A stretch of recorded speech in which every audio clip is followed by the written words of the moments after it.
Hello, my name's Jackman, and I want to tell you a story about my son, Randy, who not too long ago, a few years ago, was sitting out there like you. He was a high school student at Town High School. This is Randy. I was blessed with 3 sons. Randy was the youngest.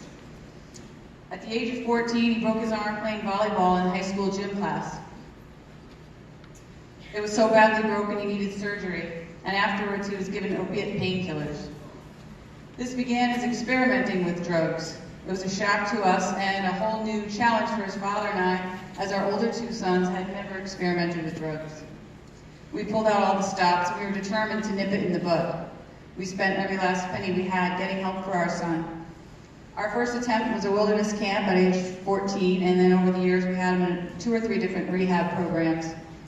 He missed his high school graduation due to being in rehab. I received his diploma in the mail. He didn't get to walk across the stage like his 2 brothers had done a few years prior, but we had him put on his cap and gown for these pictures when he returned home a month after his class graduated without him. Each time he returned home from rehab, he was full of hope and aspirations of what he wanted to do with his life.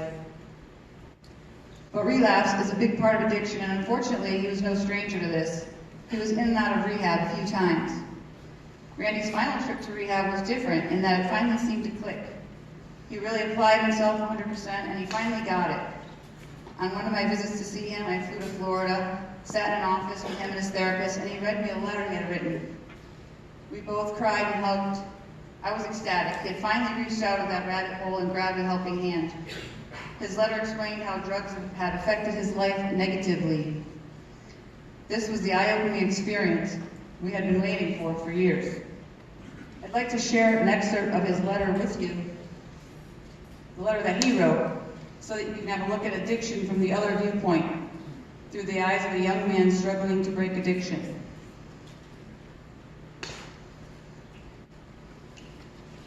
My life has been in a spiritual void in the sense that I have become obsessed with using drugs that alter my mind. I became oblivious to the fact that they were impacting my life negatively. I preferred the feeling they gave me over my own success and well-being.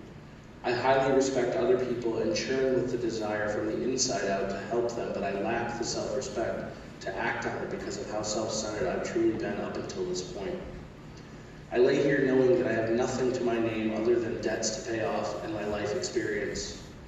I have a loving family to go back to who for some reason continues to look out for my best interest because I failed to do so over and over again. Compulsively, I have acted out on my addiction despite the constant negative consequences I face. It's clear to me that I am not the only one who suffers from where my fate has landed me. The pain I impose on my family because I have put drugs first on my list of priorities instead of wanting to give back to them is a pity. I refuse to wallow in that knowledge because I know I have what it takes to turn my life around. I have been striving to become the best version of me that I possibly can be, and I feel as if I have finally landed in the right place at the right time. My life is in shambles, and I wonder whether or not I'll end up in jail after this, but I just keep telling myself to live for today. When a person can realize their addiction, like I am realizing my own, it becomes clear that I have blamed every single negative consequence I have faced on society or society's rules, or my parents' rules, when really the problem was me all along. I have empty pockets and the power to do nothing except conjure up the willingness to change. Finding sober friends and only hanging out with them has failed me over and over again. Being alone in my room and cutting all ties except my family hasn't worked. It's so obvious to me that my addiction is more powerful than I am and that I need to do something about it. In the past, I would have always reverted back to my old ways at such a startling pace that it's scary to think about. I would have never guessed in a million years that it would be me with this problem. I am willing to do literally anything and everything it takes to stay sober. I am an extremely motivated person, and I have to put that motivation in the right place. I think it's easy for an addict to be steered toward the wrong direction, which makes me realize what AA and NA is all about. I now realize that I need direction. I know that living for today is really my only option. At least I know that when I make it through today, I will have another one checked off, free of losing my freedom, self-respect, well-being, or even my life. I have so much hope for myself, and I am without a doubt whatsoever that I can do whatever it takes, and I'm putting 100% of my trust in this process, with the knowledge that there are others out there who have done this and can show me the way. I've tried way too many times to think myself into a better situation, and here I am again in rehab. This time I'm doing my best to actually do something rather than just go through the motions. I'm doing my best to look at my life and find where I'm missing fresh perspective. It's clear that sponsorship is a mandatory step in recovery. Obviously, we addicts can easily lose sight of reality if the wrong things surround us. I'm sure we have all become familiar with the phrase that hindsight is 20/20. You can all hear how intelligent Randy was and what an enlightening experience the rehab program was for him. However, as I stated prior, relapse is a big part of addiction.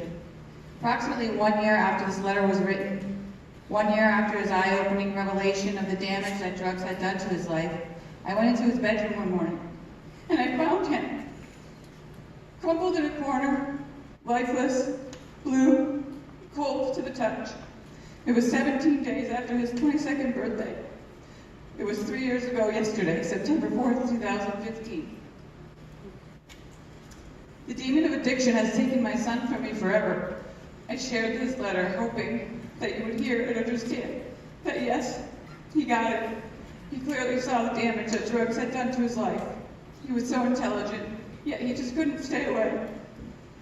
You heard his own words. I never thought in a million years it would be me with this problem. No matter how many times he was warned what drugs could do to him, he never thought it would happen to him, but it did. My son was just like all of you, a student in Connecticut high school. He worked at our favorite local pizza shop. He went to high school football games. He enjoyed playing basketball and going to school dances with friends. Addiction can happen to anyone who's taken a sip, a puff, a snort, or a pill prescribed for pain. When addiction scooped up my child, it did so indiscriminately. Randy at his core was a great person.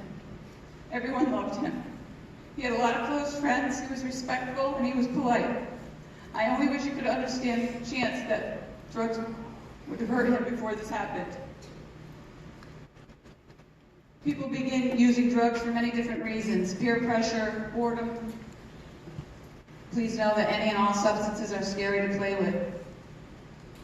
Please don't think it's just marijuana or it's just one try. No addiction is better than the other. No one should ever waste their time or life trying any drug because you will not stay in control. If willpower or the love of family could cure addiction, Randy would still be here today. It's an illness, it's a disease.